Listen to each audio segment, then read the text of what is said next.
Tom Weaver tightened his grip on Scout's leash as they reached the restaurant door. What secret does this veteran hold that could turn a quiet day into a moment of justice? Find out on Courageous Voices.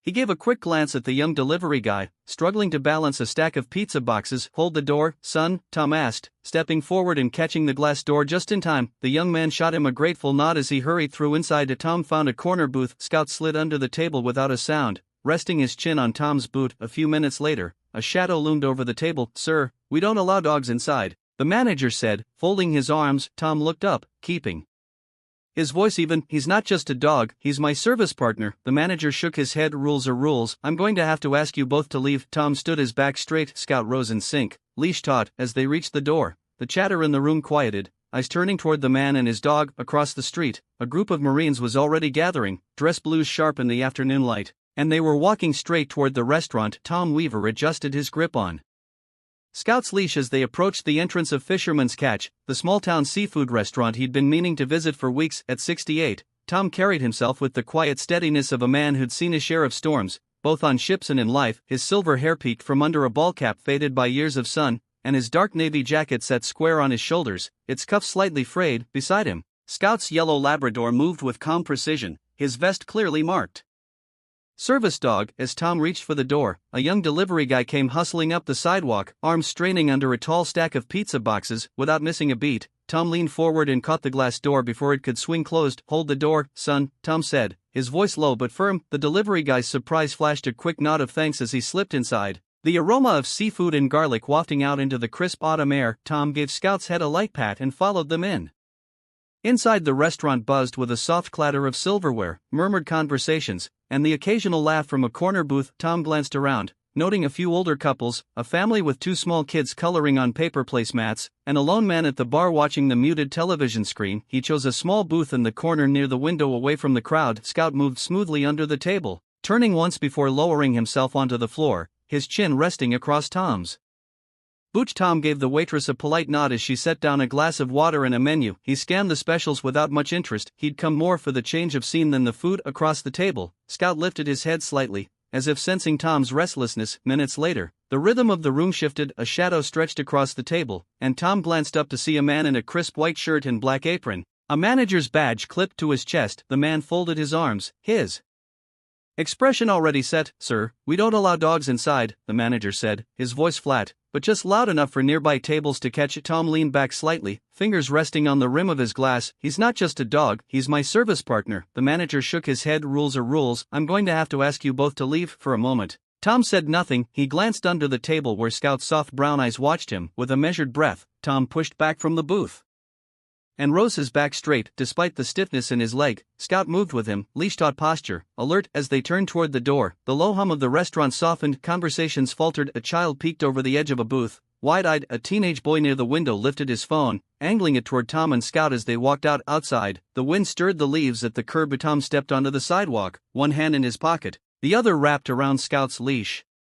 Across the street, a group of uniformed Marines had begun to gather, their dress blues sharp against the backdrop of the autumn afternoon, and they were walking toward the restaurant. Can a single act of disrespect spark a powerful response? Stay tuned to Courageous Voices to see what happens next.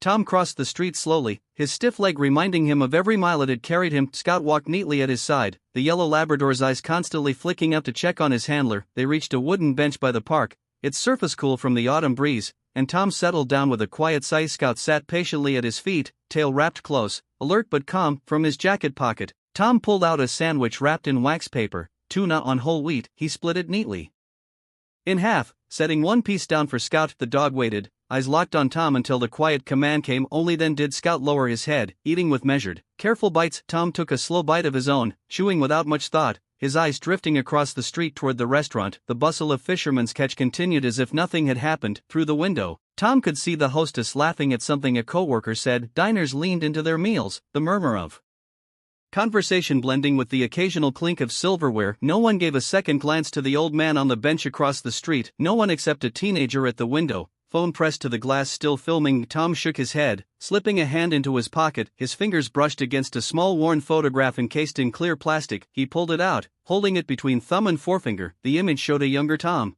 face dusty and eyes half shut, stretched out on a makeshift stretcher. Next to him, a younger scout stood alert, his once dark coat, free of gray, ears pricked, the faint outline of a military harness across his chest. Even now, all these years later, the memory of that day flickered sharp and clear. Tom let out a breath through his nose, tucking the photo back into his pocket. His fingers grazed the challenge coin next to it, a gift from a commanding officer long ago. He glanced at Scout, whose head now rested lightly against his knee. Kicked out again. "Aren't we, Scout?"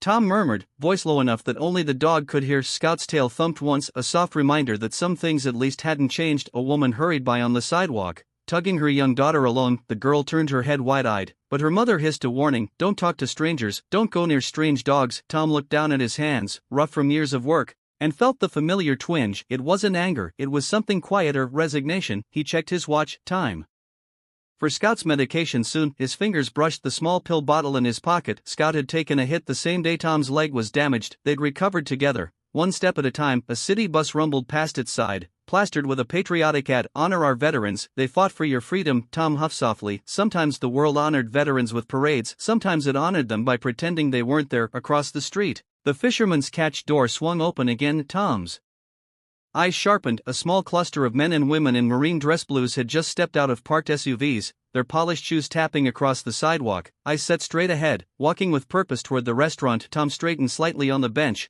feeling Scout shift beside him. Whatever was coming next, it was no longer just his fight. The door of Fisherman's Catch swung open, the small brass bell above it jingling faintly. Inside, the lunch rush had thinned, leaving scattered diners and the soft scrape of forks on plates. A teenage waiter leaned against the counter, scrolling on his phone while the manager, the same man who had sent Tom away, chatted with the hostess near the back. Neither noticed the sound of polished shoes stepping onto the hardwood floor. Captain Alyssa Monroe led the group of Marines inside. Her uniform was flawless, blue coat trimmed in red, polished brass buttons, ribbons lined with quiet authority across her chest. Behind her, 4 Marines fanned out in a tight formation, their faces composed, eyes scanning the room. Conversations tapered off. A businessman at the bar slowly set down his coffee. A child stopped mid-shove, mouth half open, watching wide-eyed. The manager turned, blinking in surprise. "Can I help you?"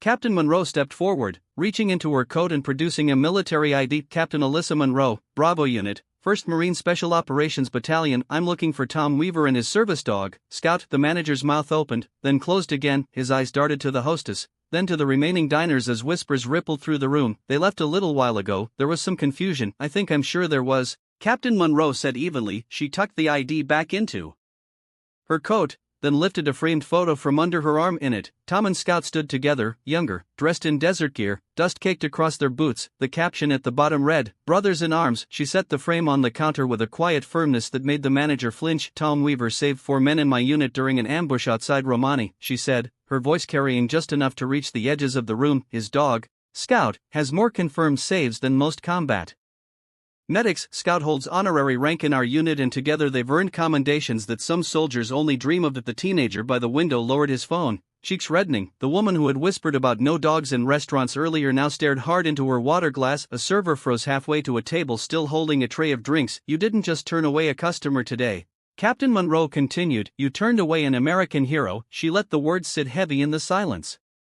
Before nodding once to her Marines, the youngest Marine stepped forward, holding up his phone. "We'll be issuing a notice about this incident to our Veteran Support Network, over 15,000 members statewide." The manager's face drained of color. "There's been a misunderstanding, that's the problem," Captain Monroe cut in, not unkindly. "Respect shouldn't require a resume." With that, she turned on her heel, her unit following in smooth practiced unison. As they reached the door, she glanced briefly over her shoulder, eyes flicking once across the room. "We hope you'll reconsider how you welcome those who've served," she said simply, and then they were gone, the door swinging shut behind them. Inside, no one spoke for a long moment. The only sound was the quiet hum of the refrigerator behind the bar and the faint ring of the doorbell fading into the autumn air. Across the street, Tom sat on the bench, feeling the chill of the afternoon seep through his jacket. Scout shifted slightly at his feet, ears twitching as the Marines emerged from the restaurant. Tom watched, brows drawn as the unit crossed the street, their shoes clicking steadily on the pavement. He hadn't expected this. Captain Monroe was the first to approach. Up close,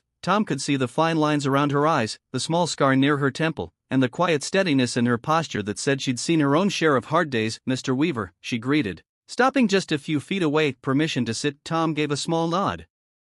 Scooting over slightly on the bench, Monroe sat beside him, the other Marines fanning out, some standing, some crouching near Scout, who sniffed the air, but stayed in place, waiting for Tom's signal. "We heard what happened," Monroe said softly. "Didn't seem right to let it slide." Tom ran a hand over his face, glancing down at Scout. "Didn't expect anyone to make a fuss," he murmured. Monroe gave a brief half-smile. "You never did." She reached into her pocket, pulling out a small object wrapped in cloth. "We were about to ship out next month. Before we go, the guys wanted you to have this." She unwrapped the cloth to reveal a unit coin, polished, heavy, its edges engraved with the insignia of Bravo Unit. Tom exhaled slowly, fingers brushing the coin's surface. He said nothing, just nodded once, his throat tightening. Scout shifted again, tail thumping softly against the bench leg. One of the younger Marines crouched nearby, extended a hand cautiously, palm up. "Hey buddy," he murmured to Scout. The dog gave a brief sniff, then a gentle wag of his tail. Monroe leaned forward, elbows on her knees. "We saw the footage, sir. You kept your head high, walking out of there. That means more to us than you probably know." Tom gave a small huff of breath. "Wasn't much else to do." "Exactly," Monroe said. She stood, brushing off her slacks. "That's why it matters." Behind her, the teenager from the restaurant approached slowly, his phone now tucked away. He held a takeout bag in both hands, a handwritten note tied under the string. He hesitated at the edge of the sidewalk, shifting his weight from foot to foot. Tom raised an eyebrow slightly. The boy cleared his throat. We were wrong. I'm sorry." He extended the bag awkwardly. "It's on the house." Tom took the bag after a moment, giving a small nod. "Appreciated." His voice was even, without bite. As the boy walked away, Scout gave a low, contented huff, resting his chin back on Tom's boot. Tom glanced at the Marines, a flicker of humor in his eyes. "What do you think, Scout?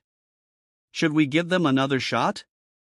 Scout's tail wagged once, slow and steady. The small group stood there for a beat longer, a quiet moment of understanding between a man, his dog, and those who still remembered what honor looked like. Then, one by one, the Marines turned and made their way back to their vehicles, the afternoon light catching on their polished buttons as they disappeared down the street. 1 week later, a new sign appeared in the window of Fisherman's Catch: "We proudly welcome veterans and their service companions."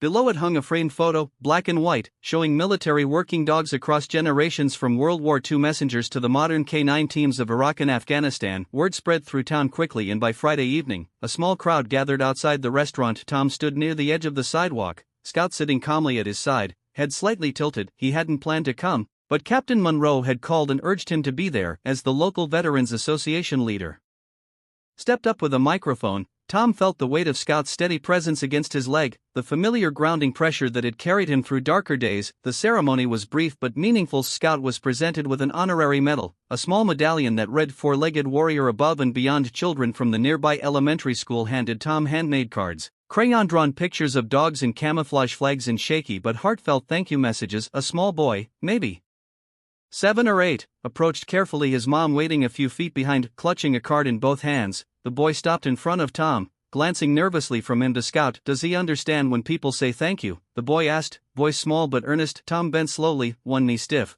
resting a hand on Scout's head. "He doesn't need the words, kiddo," Tom said. "He just needs to be with the people who remember what he's done." The boy's face broke into a grin as Scout leaned forward, giving a soft sniff at the offered card before settling back at Tom's side. Inside the restaurant, the manager was gone. He'd resigned the day after the Marines' visit, leaving behind a handwritten letter for the owner. In it, he admitted he had misunderstood what service, respect, and dignity meant, and that no rulebook could teach what experience had taught him that week. The new owner herself, the daughter of a Vietnam veteran, had since arranged for all her staff to receive training on service animals and the Americans with Disabilities Act. But more importantly, she'd launched something even better: a monthly veterans dinner, where local servicemen and women could gather, share stories, and reconnect with a community that had too often let them fade into the background. Tom and Scout became regulars at Fisherman's Catch. Their old corner booth now bore a small American flag and a plaque that read, "Tom and Scout Bravo, Team Never Forgotten." One evening, as the sun dipped below the hills, the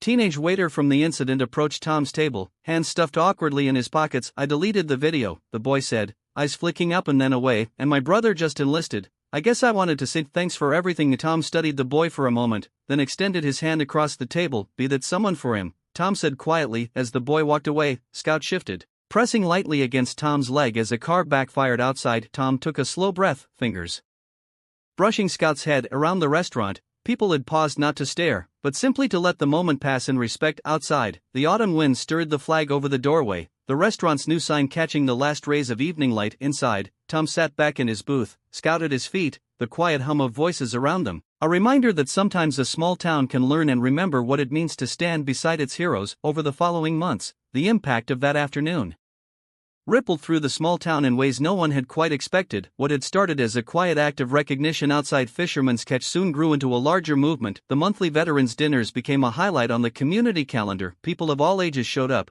retirees in ball caps embroidered with the names of ships, young men and women in reserve uniforms, and local families who just wanted to listen. At those dinners, Tom often found himself at the corner table, Scout at his side, sharing stories with old friends and strangers alike. One night, Tom was surprised to see the young man who had once recorded him walking out of the restaurant. The teenager approached with less hesitation, now carrying a box of programs for the night's event. "Mind if I set these here?" the boy asked. Tom gave a short nod. "Sure, kid." The boy hesitated, then spoke. "My brother shipped out last week," he said, voice low. "Just wanted you to know I get it now, what you and Scout were doing that day." Tom studied the young man quietly, then gestured to the empty chair across from him. "Pull up a seat." The conversation that followed wasn't about medals or battles, it was about the weight people carry and the small ways they find to keep going. Scout rested under the table, head on Tom's boot, as if anchoring them both in the moment. At the restaurant, change became the new normal. The owner arranged for local veterans to help train the staff on interacting with service animals. The hostess, who once didn't know what to do, now kept a water dish and a small basket of dog treats behind the counter. Families began bringing their children to the veterans' dinners, not just to eat, but to listen. One evening, Captain Alyssa Monroe returned before her next deployment. She and her Marines sat at the long table near the window, raising glasses to Tom and Scout across the room. After the meal, Monroe approached Tom with a quiet smile. "We're rotating out soon," she said, "but the guys wanted you to have this." She handed him a patch of the unit's insignia. Tom ran his thumb over the stitching. "The edge is soft from wear to tell them it's got a good home," Tom said. Outside the restaurant, the autumn gave way to winter. Tom could often be found on his porch, Scout at his side, watching the sun dip below the horizon. The wind carried the smell of wood smoke, the sound of distant laughter from neighbors, and sometimes the quiet jingle of Scout's collar when he shifted his head. The town hadn't just honored a veteran and his dog, it had learned to see them, really see them, as part of its fabric. In a place where people once turned away or whispered, they now nodded, spoke, and stopped to listen. And Tom, who had once wondered if there was any space left for men like him, found that the smallest acts of recognition, a door held open, a takeout bag offered, a patch passed from one hand to another, could stitch a man and his town back together. One quiet moment at a time. Winter deepened, and with it came the quiet routines that Tom had learned to cherish. The veterans' dinners at Fisherman's Catch continued through the cold months, now drawing larger crowds. On snowy evenings, families bundled in coats filled the restaurant, children clutching handmade thank you cards, and old veterans swapped stories near the fire. Tom remained a steady presence in the corner booth, Scout faithfully at his feet even when the weather kept others indoors. Tom and Scout made their way through town, sometimes stopping at the park or pausing to chat with neighbors shoveling their driveways. People who once looked away now waved, slowed at crosswalks, and children eagerly asked if they could pet Scout, always waiting for Tom's quiet nod of permission. One crisp February afternoon, Tom sat on his porch, a blanket across his lap, and a mug of coffee warming his hands. Scout lay beside him, his head resting on Tom's boot, the steady rise and fall of his chest, a quiet reassurance. Across the street, the teenager who had once filmed Tom emerged from his house, heading toward the Veteran Center. Tom watched him for a moment before calling out, "Hey kid." The young man paused, glancing over. "Tell your brother to keep his head down," Tom said, lifting his coffee in a small salute. The teenager smiled, a little awkward, but genuine. "I will, Mr. Weaver." That evening, Fisherman's Catch was bustling again. A new plaque had been installed near the entrance, listing the names of local veterans, past and present, with a simple inscription, "We honor their service." Tom's name was near the top, just above a smaller line that read, "And their loyal companions." Inside, the atmosphere was warm. Captain Monroe had sent a letter from overseas, now framed near the hostess stand, thanking the town for its support. The restaurant's once hesitant staff had become confident hosts, offering water bowls and treats to service dogs without a second thought. Toward the end of the evening, the teenage waiter approached Tom's table, clearing plates with practiced ease. He lingered a moment, then said, "I signed up to volunteer at the VA Center next month. Thought you should know." Tom looked up, a flicker of a smile on his face. "That's a good start," he said simply. As the crowd thinned and the night quieted, Tom rose from his booth, slipping on his jacket. Scout stretched, giving a soft shake that sent his collar jingling. Together, they walked out into the winter night, the air crisp and the stars sharp above. At home, Tom settled into his chair by the window, Scout curling up on the rug. He reached into his pocket, pulling out the unit coin, the patch from Captain Monroe, and the photo of his younger self and Scout. For a long moment he sat there, memories threading through his mind, moments of fear, survival, loyalty, And now a community that had learned to remember. Outside, the wind stirred the flag hanging from the porch. Tom leaned back, one hand resting on Scout's head. He didn't need a parade or a speech, he just needed this, the quiet company of a friend, the knowledge that his story had been seen, and the comfort of knowing that for once his small town would not forget. As winter slowly melted into spring, Tom and Scout continued their quiet walks through town, but the town had changed. It wasn't just about one restaurant learning a lesson, it was about an entire community remembering what respect and gratitude look like in everyday life. This story reminds us that respect is not a holiday banner or a headline once a year. It's in the small gestures, holding a door, offering a kind word, asking a name before making a judgment. Veterans like Tom walk among us every day, and many carry stories and wounds we cannot see. Their service dogs like Scout are not just pets, they are lifelines, companions, and silent healers. In today's fast-moving, distracted world where people are often caught up in their own routines, this story challenges us to pause and ask, who am I overlooking? Are we teaching our children what quiet service looks like? Are we modeling the kind of respect that doesn't depend on medals or uniforms, but on recognizing someone's humanity? We invite you to reflect and share in the comments below. Have you ever witnessed or experienced a moment when someone stood up for another person's dignity? How did it shape you? Thank you for spending your time with this story. If it touched your heart or made you think, please give this video a like and subscribe to the channel for more stories that remind us of the best in each other on Courageous Voices. And remember, the smallest acts of kindness can ripple across an entire town, leaving a legacy far bigger than we imagine. Let's keep these conversations alive.